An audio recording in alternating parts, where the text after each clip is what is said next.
vu le petit texte que je vous ai envoyé? Oui. Oui, oui, oui. C'est un classique, disons, de la littérature, puisque c'est Marcel Pagnol. Vous connaissiez déjà Marcel Pagnol?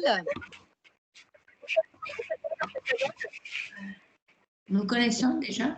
Marcel Pagnol, l'auteur. Non. Non, vous ne connaissiez pas. C'est un auteur, disons, de fin 19e, début 20e, qui a écrit beaucoup d'histoires, de contes. Il a fait des récoltes de contes en s'inspirant, disons, d'une région natale qui est le sud de la France. D'accord?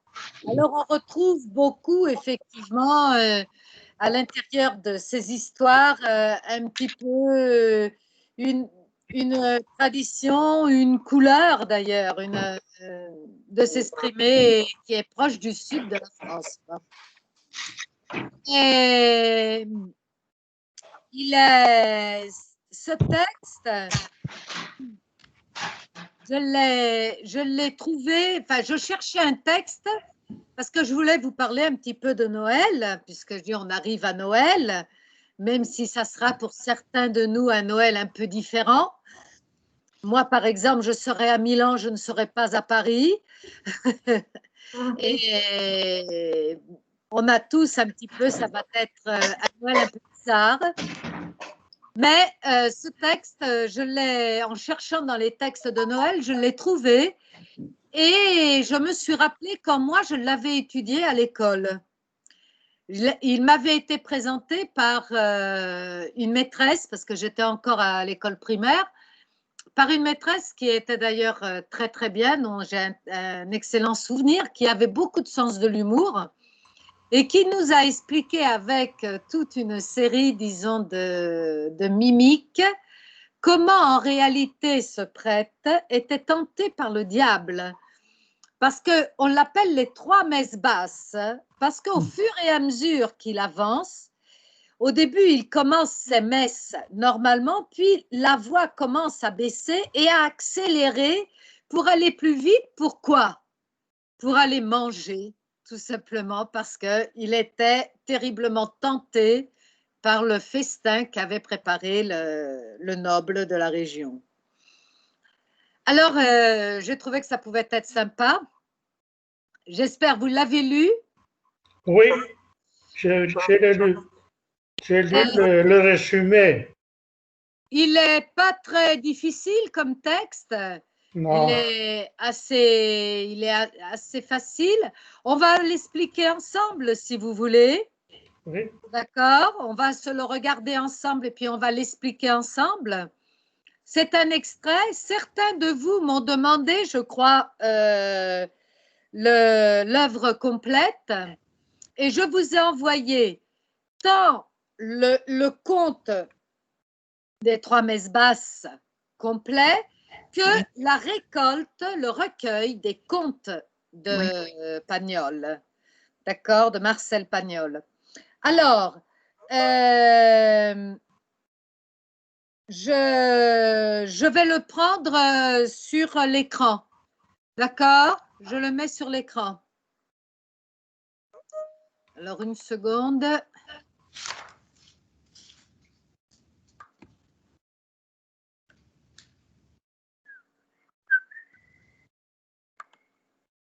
Le voilà. Vous le voyez? Oui. Oui.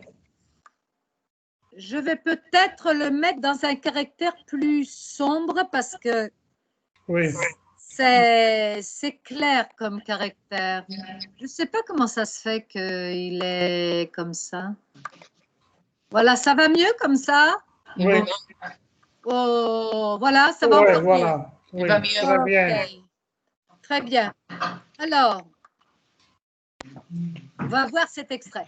Bon, ce qui est intéressant, c'est déjà, d'une part, on va prendre ensemble tout le lexique qui va nous intéresser et qui va nous parler de cette fête de Noël. Et puis, on va regarder les verbes. D'accord? Alors, deux dindes truffées. Truffé signifie, l'autre terme que l'on peut utiliser, c'est farci.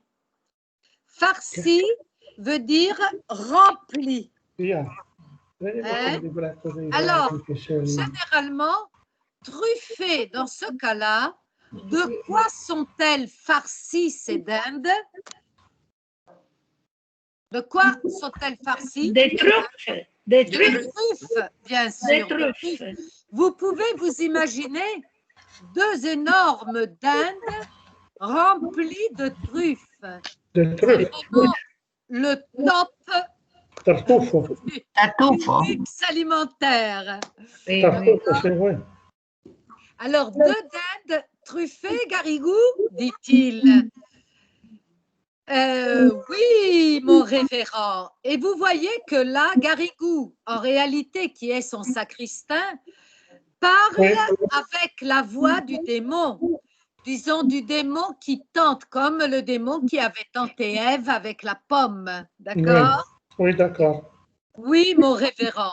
Deux dindes magnifiques, bourrées. Alors là, vous voyez donc un autre synonyme qui est bourré. Bourré, rempli. Bourré. D'ailleurs, quand on parle des fois de siège ou de fauteuil, vous savez ce qu'est un fauteuil? Le fauteuil, on dit qu'il peut être rembourré. Bourré. Vous me suivez? Rembourré. Je vous l'écris à côté parce que, attendez, je vais faire un travail un peu de façon à me donner, voilà, une marge. Et je vous écris. Non, non, non. Ben non, ça ne marche pas. Je peux pas écrire dans la marge. Pourquoi je ne peux pas écrire dans la marge? Non. OK. Bon, il ne veut pas me laisser écrire en marge. Alors, je vais écrire ici. Non, non, c'est pas possible. Je suis en train d'essayer de trouver un moyen de vous écrire, de vous mettre des notes. Non, il y a quelque chose qui ne colle pas là. On va revenir au coup où j'en étais. Hein?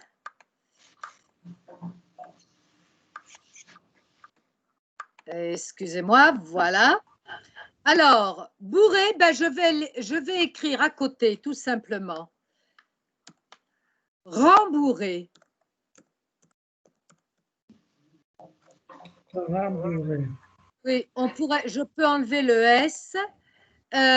Rembourré veut dire rempli de, par exemple, de ouate ou de laine. Un siège rembourré, c'est un siège où on n'est pas assis directement sur le bois, mais on est assis sur un coussin. Non? D'accord. Vous avez compris? Compris. Oui. OK. Alors, bourré de truffes. J'en sais quelque chose, puisque, vous remarquez, puisque. Puisque est synonyme de quoi? Pourquoi? Parce que, voilà, parce que ou car, c'est moi qui ai aidé. Vous remarquez le qui est sujet, moi qui, d'accord, est donc première personne du singulier, qui est aidé à les remplir. Alors on a farci, bourré, rempli. Vous voyez déjà 3 mots pour exprimer la même idée. C'est important. On aurait dit, ça veut dire que ça ressemblait. On aurait dit, il semblait. Vous connaissez sembler? Il semblait que leur peau allait craquer. allait craquer. Ça, c'est une forme qu'on appelle le futur proche. Aller plus le verbe à l'infinitif, c'est-à-dire une action qui va se produire. Alors, vous vous imaginez, dans le four, ces dindes qui ont la peau qui est tellement tirée en rôtissant qu'elle donnait l'impression qu'elle allait craquer. D'accord? Oui. Mais comment ne pas faire venir l'eau à la bouche? Hein? Un autre raisonnement. On aurait dit que leur peau allait craquer en rôtissant tellement elle était tendue. Tendue, c'est le verbe Ok. Tendre. tendre. D'accord. C'est le participe passé qui, ici, est utilisé comme un adjectif. D'accord? Alors, avant de continuer, regardons un peu les verbes que nous avons rencontrés. Alors, nous rencontrons le verbe farcir. Che bello. Farcir. Dove che potrei scrivere?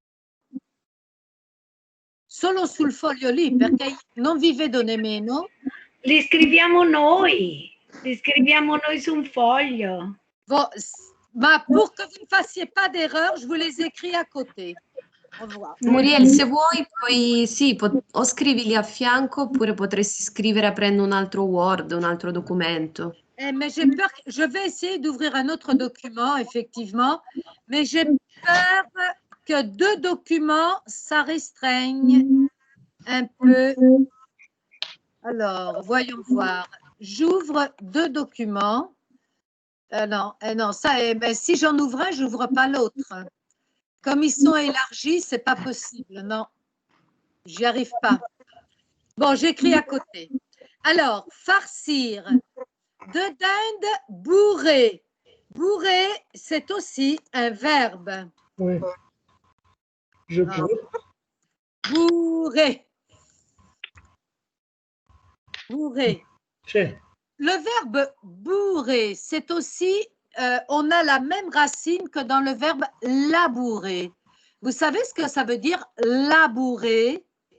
No. C'est préparer pour farcir quoi? La terre.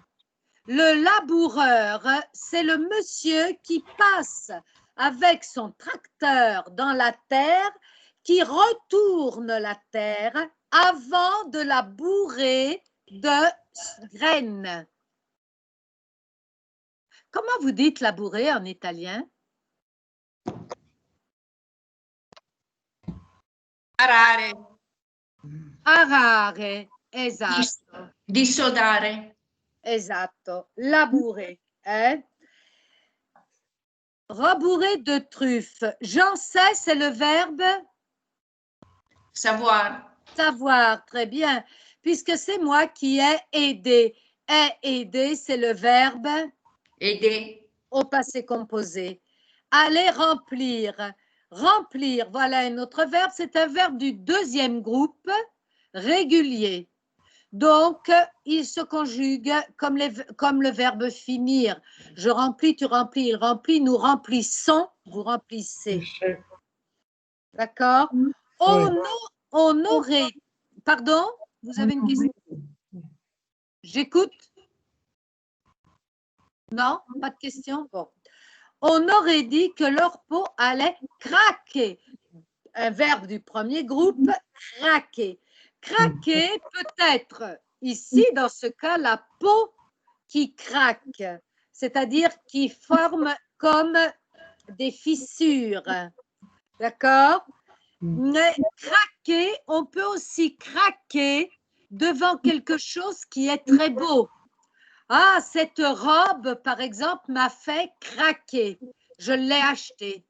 D'accord? Ou bien une personne ou un bébé, par exemple. Nous, on a un bébé de 3 mois qui est arrivé en famille. Il nous fait tous craquer. D'accord? On utilise le terme craquer aussi pour dire que on abandonne nos réticences, on abandonne tout ce qui est logique, raison, d'accord? On se laisse aller. Rôtissant. Rôtissant, ben, c'est le verbe Rôtir. rôtir. Et c'est un verbe du deuxième groupe régulier, comme vous pouvez le voir grâce à son participe présent, parce qu'il fait son participe présent en is. Donc, rôtissant. Regardez le mot qui suit. Tellement. Tellement, elle était tendue. Tellement. Tellement. Hein? À tel point. À tel point, exact.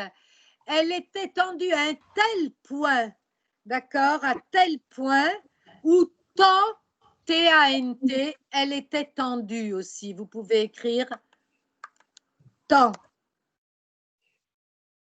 Tant, elle était tendue.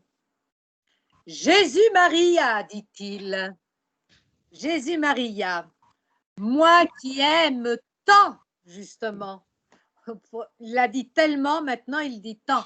Moi qui aime tant les truffes, donne-moi vite. Et vous remarquez l'utilisation de l'adverbe vite. Vite, ce n'est pas rapide. Parce qu'il y en a certains, il y a des personnes qui ont tendance à mettre rapide à la place de vite. Tu es rapide, c'est un adjectif. Donne vite, c'est un adverbe. D'accord? Ils veulent dire la même chose, mais l'un est adjectif, l'autre est adverbe. Oui. Donne-moi vite mon surplis. Qui est, vous savez, cette espèce d'écharpe, de châle, de trucs que les prêtres se mettent avec les insignes de l'Église, que quand ils commencent la messe, ils embrassent. Vous avez jamais vu ça? La cotta. Cotta. Ah, non lo so io. Déjà? Je l'ai cherché. Ah, ecco, brava. Garrigou. Et puis, remarquez, point de suspension. Et avec les dindes, qu'est-ce que tu as encore aperçu dans la cuisine? Alors ici, j'ai mis « est-ce » pour que vous ne vous épouvantiez pas devant ce « qu'est-ce que » qui semble très compliqué. Il y a beaucoup de lettres, mais en réalité, c'était comme si j'avais « qu'est-ce que ». Oui. Tout simplement. Qu'est-ce Qu'est-ce que tu as encore aperçu à la cuisine? Le démon a réussi à solliciter sa curiosité et ses papilles, je dirais aussi. Regardons un peu les verbes. Le verbe aimer, vous le connaissez. Le verbe donner, vous le connaissez. Ce sont des verbes réguliers, sans problème. Aperçu, c'est le verbe Apercevoir. Percevoir. apercevoir. C'est le verbe apercevoir que nous avons fait dans notre tableau. Hein? Percevoir ou apercevoir. Je ne sais plus si on a fait apercevoir ou percevoir. Apercevoir veut dire entrevoir, c'est-à-dire voir de loin. Alors que percevoir veut dire voir, hein, sentir, sentir. D'accord? Apercevoir. On aperçoit avec les yeux et on perçoit avec le nez et les oreilles. Vous m'avez compris? Oui. Percepire. On aperçoit avec les yeux et on perçoit avec les oreilles, on perçoit un bruit ou avec le nez, on perçoit une odeur. Percepire. Et je dirais que ici, il a tous les sens qui sont partis, qui se sont allumés. La vue, l'odorat, les oreilles, tout, tout, tout. Le pauvre révérend est en train de vivre une vraie torture. Parce que d'abord, il doit faire sa messe. Enfin, c'est 3 messes. Et voici notre démon qui continue son discours. Oh! Toutes sortes de bonnes choses. Vous imaginez le démon, comment il peut le lui dire, avec ses points de suspension pour laisser traîner le suspense. Depuis, vous remarquez ici depuis. Depuis qui n'est pas puis. Depuis veut dire à partir de. Oui, oui, oui. D'accord? Oui. Depuis midi, nous n'avons fait que Plumer. plumer, c'est-à-dire enlever les plumes. Oui. Et de quoi? Mais des faisans, les faisans. Vous imaginez une table avec des faisans rôtis et quand on conserve les superbes plumes du faisan et qu'on les met en décoration autour du plat. Imaginez-vous un peu. Plumer, faisan, up che non sono stata comment ça s'appelle en italien? Upupa. Comment? Upupa. Upupa. Upupa, voilà. Des up, des gelinottes. Les gelinottes, je ne sais pas ce que c'est. Gallicedroni. Gallo cedrone. Ah, ecco. Upupa. Et non, Upupa. le coq de bruyère est le E gallo. le mangiano qui? Et la gelinotte, qu'est-ce que c'est? Gallicedrone. Gallicedroni. Encore? Et non, le coq de bruyère, alors qu'est-ce que c'est? Galli di Erica. Galli di Raber. Ah bon? Ah, d'accord, ok. No, delle brughiere. Des coqs de bruyère. Sì, delle brughiere. Mm. Si, les coqs sauvages qui sont dans la bruyère, c'est-à-dire Sì, dans une végétation qui est assez courte, assez basse. sì. La plume en volait partout. Vous imaginez les plumes qui volent comme des flocons de neige. Puis, de l'étang. Alors là, vous avez puis. Puis qui veut dire après, ensuite. Oui. D'accord? Oui. Puis de l'étang. L'étang, c'est Lo stagno. exact. Sì, On lo. a apporté des anguilles. Qu'est-ce que c'est le tang? Sì. L'étang, Non. c'est une pièce d'eau stagnante. Lo stagno. Ok, ok. Merci. On a apporté des anguilles, cette espèce de, comme un serpent finalement, Oui. hein, d'eau Oui, douce. oui, oui. Des carpes dorées. Dorées, vous remarquez, il n'a pas dit des carpes banalement. Il a dit des carpes dorées. Donc, il insiste sur cette couleur de l'or, de la chaleur de la couleur de l'or. Hein. Des truites. Des truites. Oui. Le révérend l'interrompt parce qu'il n'en peut plus. Là, il est en train de souffrir terriblement. Alors, quel verbe nous avons rencontré dans ce paragraphe? Faire, plumer, qui est un verbe Plumer. régulier, Voler. voler, qui est un verbe régulier, apporter. Vous avez le verbe apporter et le verbe porter. On apporte quelque chose quelque part à quelqu'un et on porte quelque chose. D'accord? C'est-à-dire on soulève quelque chose. On peut porter aussi un vêtement. D'accord? No. Alors, notre révérend, que dit-il? Parce que là, il est en train de souffrir un vrai martyre. Sì. Et il demande, grosse comment les truites, Garrigou? Grosse comment? Hein? Grosse comme ça. Alors là, vous avez les deux mots qui se ressemblent, comment et comme.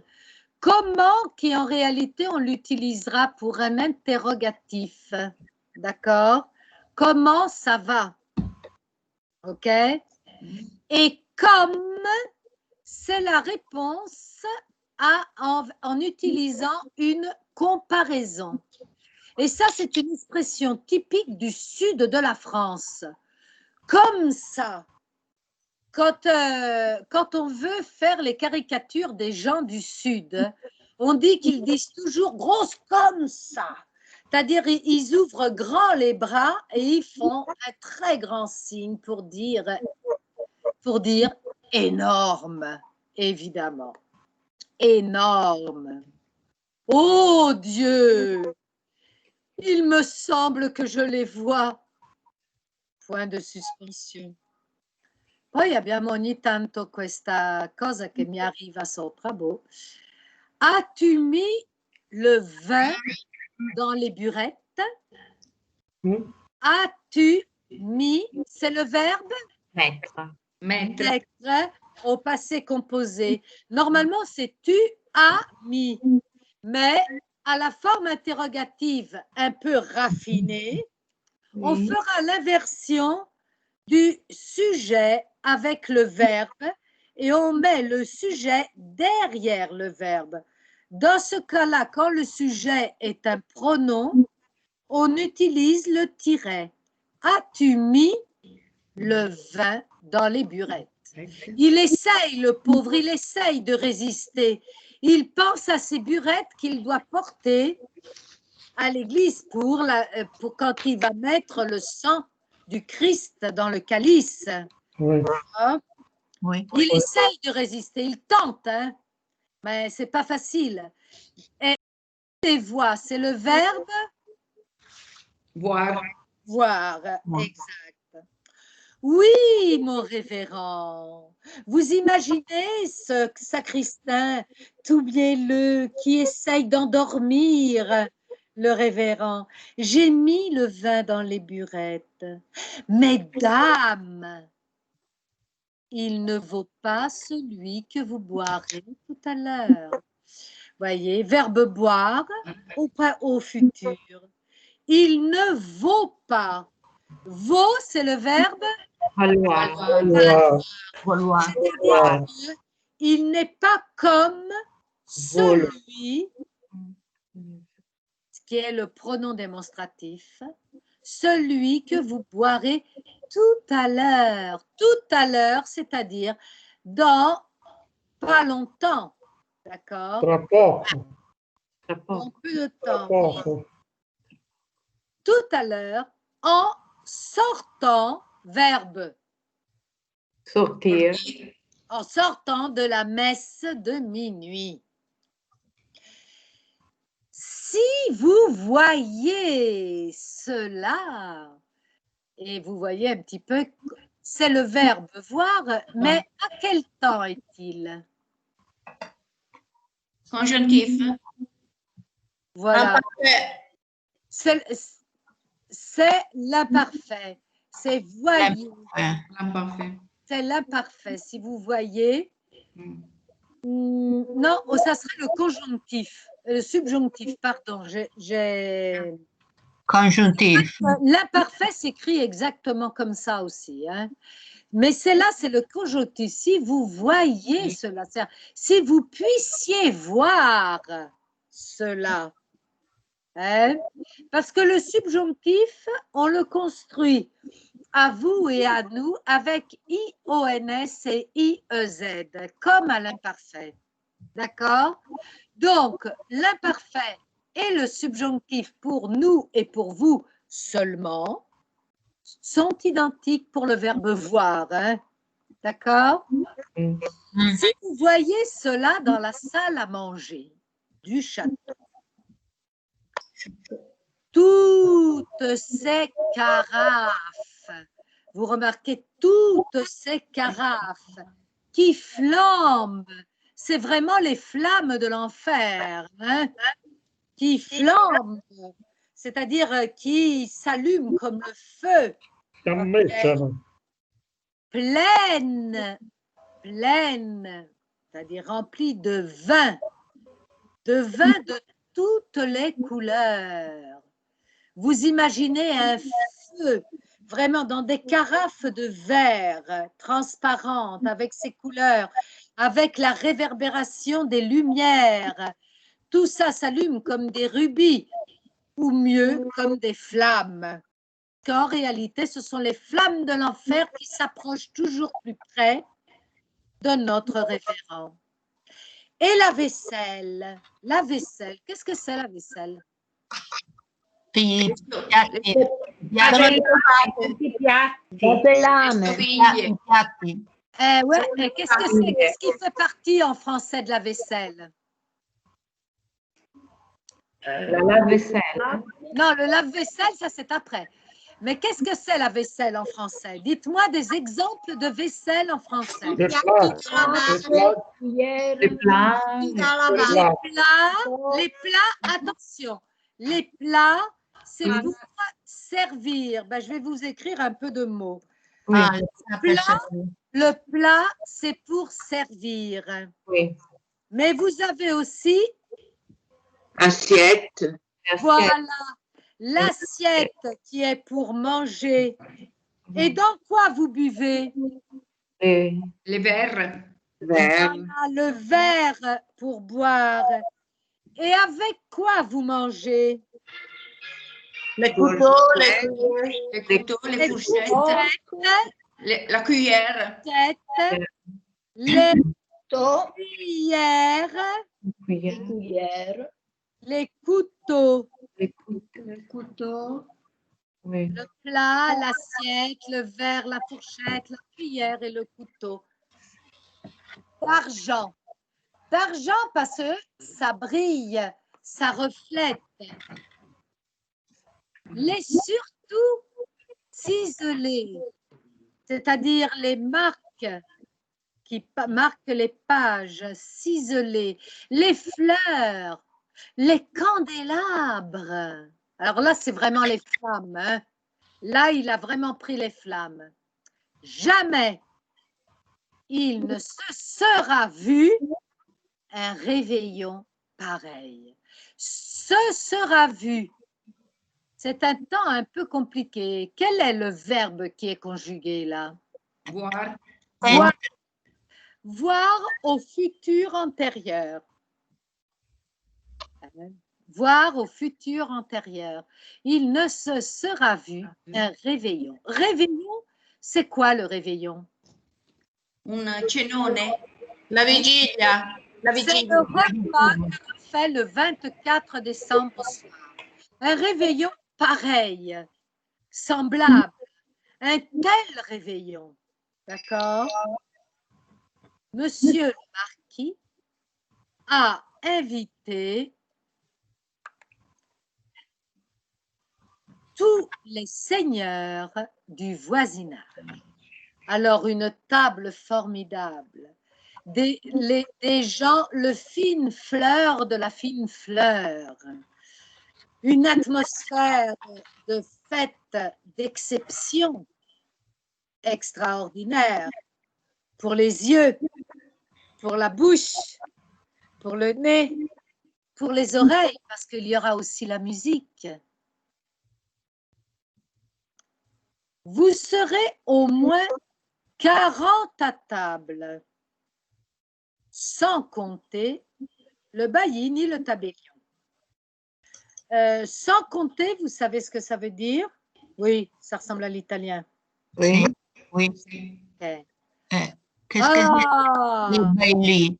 Les bailli. comment? Qu'est-ce que c'est les bailli? Le bailli. Le bailli. Bailli. Qualcuno l'ha trovato? Sì, l'ufficiale giudiziario. L'officier judiciaire, on le dit en français. Le bailli, l'officier judiciaire, ça vient de bail.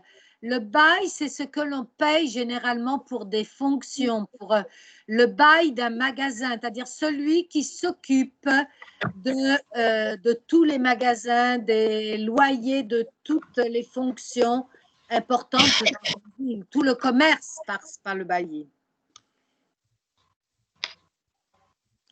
Ah, dit le démon, vous êtes bien heureux d'en être. Vous remarquez cette forme? Heureux d'en être, heureux d'en faire partie, de faire partie de cette table. Le pronom complément en ici veut dire la fête, d'être de la fête. D'accord? Oui. Mon révérend. Rien que d'avoir flairé ces belles dindes, l'odeur des truffes me suit partout. Rien que de, ça veut dire quoi? Seulement pour avoir. Voilà, seulement à avoir ou seulement d'avoir, exact. Flairer, c'est un verbe régulier en ER qui signifie Aspirare. Annusare.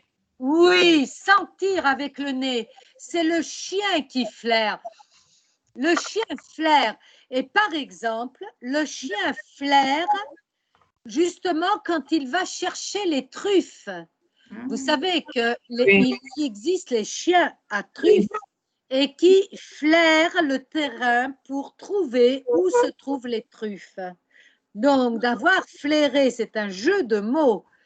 C'est belle dinde parce qu'il flaire en réalité les truffes. Hein.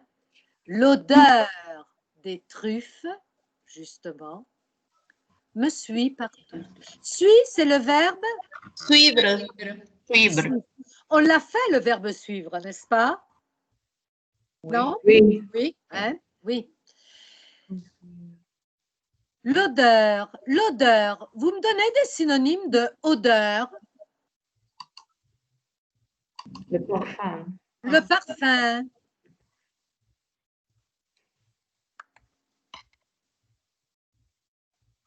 C'est tout? Oui.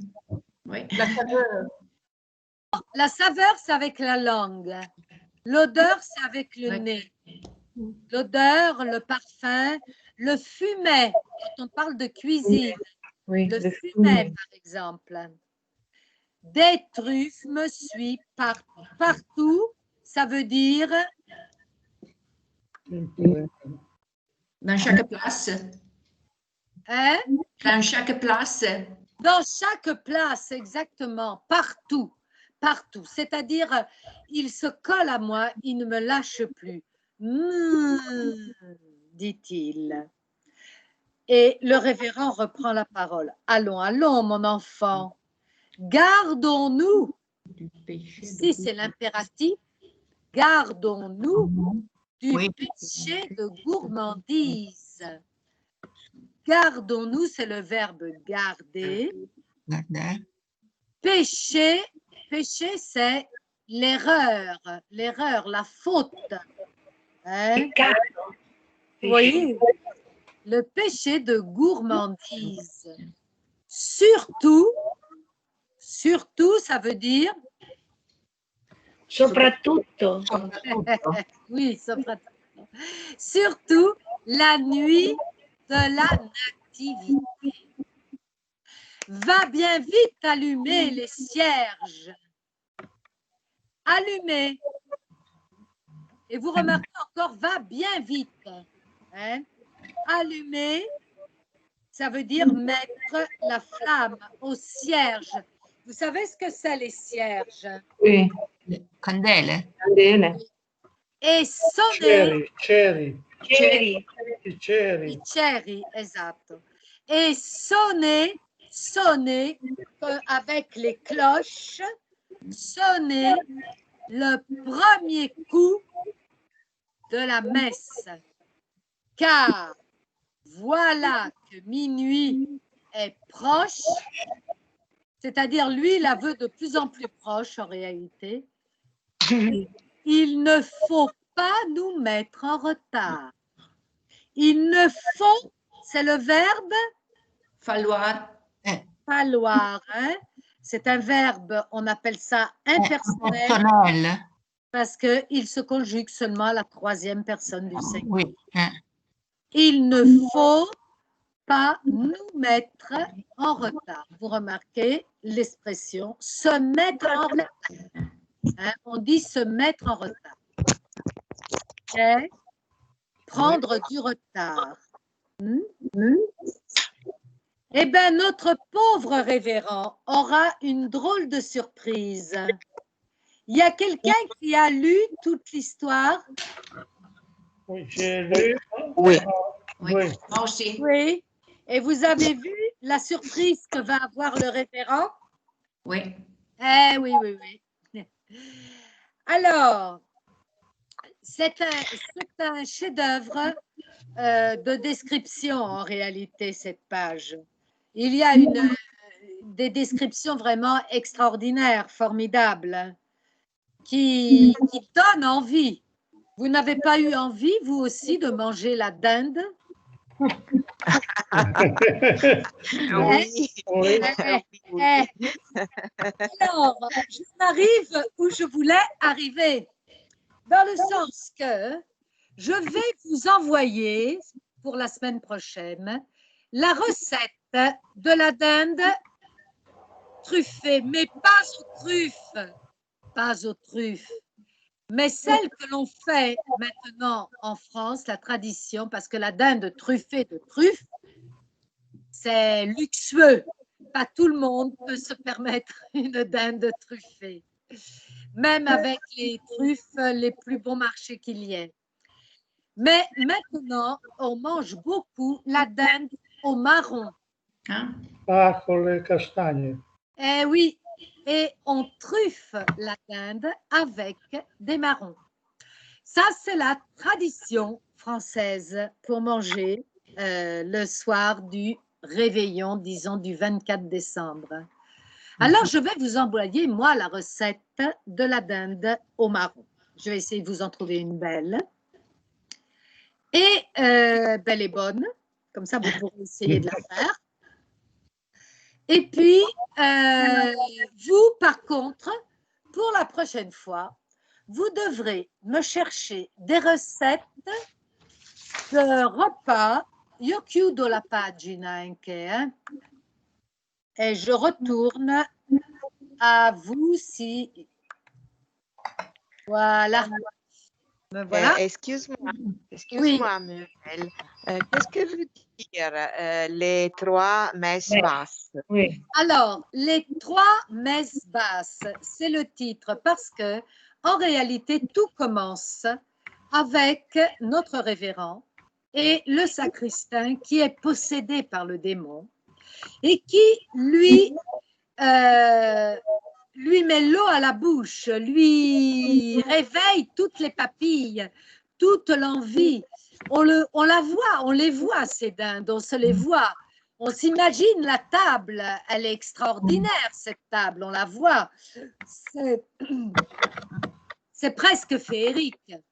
Si bien que quand notre révérend va commencer sa messe, il va commencer normalement. Il va commencer, ceux qui l'ont lu l'ont vu. Il commence à parler normalement. Puis petit à petit, les gens à la messe seront surpris parce qu'ils comprendront de moins en moins bien ce qu'il est en train de dire. Parce qu'il parle de plus en plus vite et de plus en plus bas. Donc, ça devient trois messes basses. Pourquoi? Parce qu'il veut accélérer les temps, parce qu'il va aller très vite au château pour manger les dindes. D'accord? Mais, il se passera quelque chose. Une espèce de justice? Bon, non, c'est normal d'être gourmand. On ne doit pas être puni parce qu'on est gourmand, si on n'exagère pas. Donc, les trois messes basses, en réalité, c'est une ironie.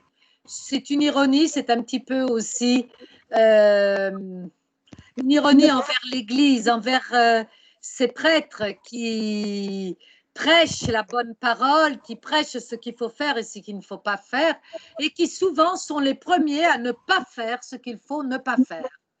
D'accord? Effectivement, ma maîtresse, parce que c'était une maîtresse, qui était une dame d'un certain âge, parce que c'était quand j'ai été en classe avec elle, c'était sa dernière année d'enseignement, et qui était athée. Elle nous le disait qu'elle ne croyait pas en Dieu, et elle avait pris une fois, ça m'est resté à l'esprit, parce qu'elle avait dit d'ailleurs, Dieu, vous pensez, dire ça à des enfants, c'était très dur, parce qu'effectivement, on était tous là, on a été assez, enfin moi j'ai été très surprise, puisque je m'en rappelle encore, et qui dit, vous imaginez quand il y a eu la guerre, et elle, la guerre, elle l'avait vécue, tous ces gens qui ont été à l'église prier Dieu en Allemagne, tous ces gens qui ont été à l'église prier Dieu en France, et Dieu, il était nulle part en réalité.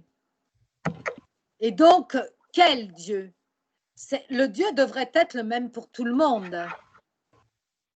Et donc, on avait compris assez vite qu'elle était assez en colère après l'Église. Et elle avait pris cette histoire pour faire voir la faiblesse des gens d'Église. D'accord? Eh bien oui, c'est pour ça. Mais avec humour, très gentiment, ça a été, disons, je me rappelle comme quelque chose d'assez drôle, d'assez comme ça, mais Pagnol n'était pas féroce. Pagnol n'était pas féroce, mais il soulignait certaines réalités qui peut-être il avait pu voir ou il avait pu constater. Hein? Alors, ceci dit, moi, je vous demandais de me chercher des recettes de Noël, c'est-à-dire des traditions, une tradition de Noël, un plat traditionnel, pas seulement de la région de la Lombardie, parce que si vous avez des origines ailleurs qu'en Lombardie, je ne sais pas, en Émilie, par exemple, ou en Romagne, ou ailleurs, en Ligurie, en Toscane, je pense qu'il y a des recettes extraordinaires en tradition. Si vous avez, vous nous ferez partager une recette la semaine prochaine. Et puis, vous devrez essayer de nous y faire participer. D'accord? Oui. Alors, je dirais que non, il n'est pas encore l'heure. Non, 10 minutes. Alors, donc, est-ce que vous aviez des questions à me poser sur cette histoire? Non, c'est assez clair. Vous avez lu, Mima, tu as lu toute l'histoire, toi, non? Mima, Si, oui. tu as lu toute l'histoire. Oui, je l'ai lu, oui. Et comment tu l'as trouvée? Très joli, car je ne m'attendais pas au final que j'ai lu. Voilà, le final. Le final surprend. Et toi, Enrico? Oui, oui, j'ai lu un résumé qui dit à peu près toutes les choses, non? Et à la fin,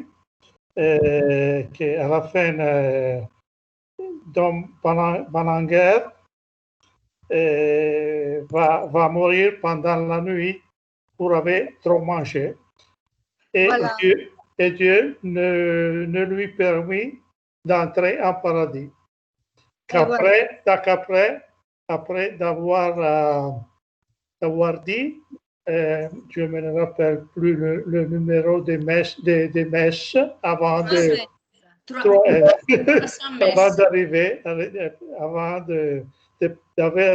d'avoir la possibilité d'arriver en paradis. Voilà. Alors, donc, qui est-ce qui ne l'avait pas lu? Vous avez compris le final. Il va aller à ce festin il va manger à s'en faire vraiment, on dit, éclater la panse. Il va vraiment manger comme un ogre, non? Mm. Et il aura un coup apoplectique dans la nuit.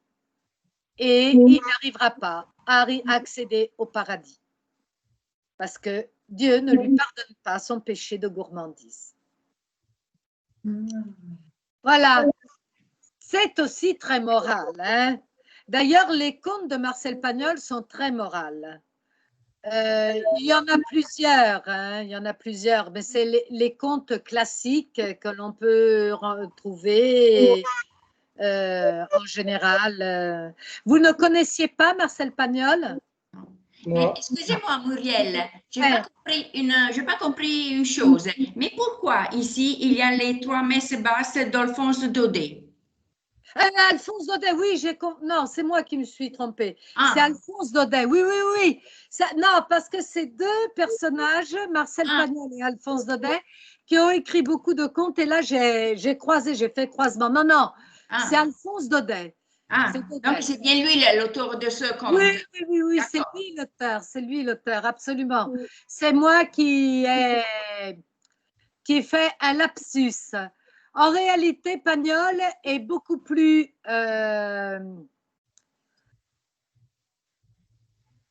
joyeux que Daudet. C'est peut-être pour ça que je préfère lire des choses de Pagnol.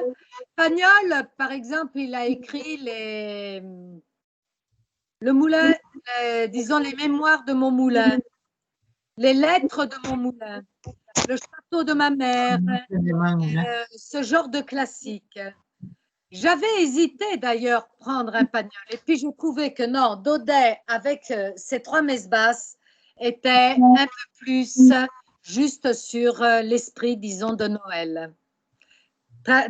Heureusement que tu m'as corrigé, Mime, parce que je crois que tout le monde devait se demander, mais qu'est-ce qu'elle est en train de nous dire?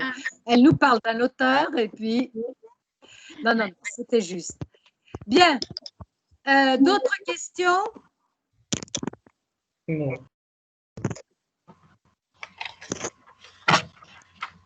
Non? Parce que moi, je regarde toujours vos… Alors, qu'est-ce que vous connaissez, vous, comme recette? Qu'est-ce que vous penseriez présenter comme recette? Moi, je vous enverrai la dinde au marron. Et vous? Qu'est-ce que vous mangez à Noël? Fiorelle, là? Non, rien du tout. C'est mon mari qui prépare tout pour la fête. Oui, et qu'est-ce qu'il va préparer? Qu'est-ce qu'il y a de traditionnel? C'est une surprise hein, et je dois attendre. Ah bon? Écoute, s'il te plaît, Muriel. Oui. Quel est le nom d'espagnol? Comment? Les noms espagnols. Les noms. Pagnol. Je vais te l'écrire. Merci. Marcel Pagnol. Marcel. Attends, je te l'écris si j'arrive. Ah, voilà, okay. Ça y est.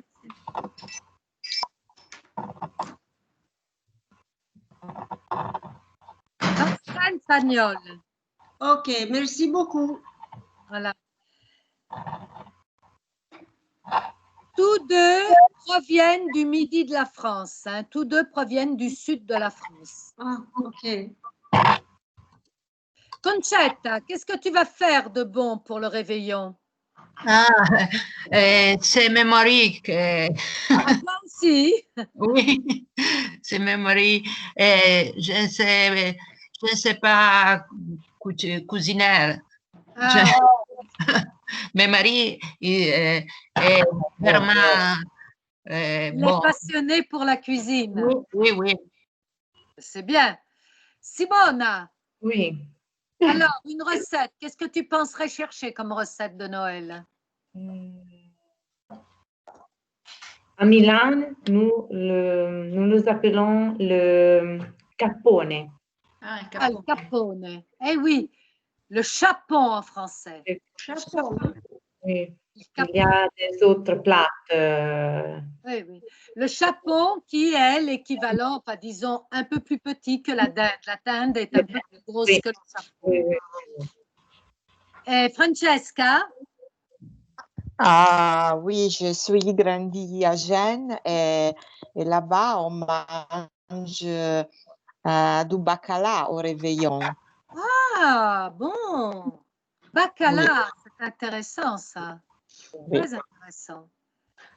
Et Mima, Oh, Bon, ah, je dois y penser, mais normalement, la dernière fois, on m'avait demandé de préparer le vitello tonnato, le vitello tonné. le vitel tonné, c'est typiquement de Noël, ça, non? Oui, Si, bah oui, si, mais si. Oui. Si, ah Oui, bon? ça oui. dépend Le des... foie gras, Il est le foie d'origine gras aussi. torinaise, il est de Torino, non? Du Piémont, le vitel tonné. bah, ça dépend des participants au réveillon. Car ils n'aiment pas les poulets, les dindes, et donc on doit faire du veau. Du veau, d'accord. Enrico, qu'est-ce que vous préparez alors? Déjà, antipasti, je ne me rappelle. Hors d'œuvre, antipasti. Bordeaux. Hors Hein? d'œuvre. Les hors d'œuvre. Ah, Hors les d'œuvre. hors d'œuvre. Hors d'œuvre. Oui, c'est une spécialité de Milan. Hein? Hors d'œuvre le jour de Noël. Oh. Et après, de foie gras. Ah, bah, c'est très proche du français, ça, le foie gras. Ça Oui, vient mais du sud-ouest de la France. on a eu les Français ici à Milan. Hein?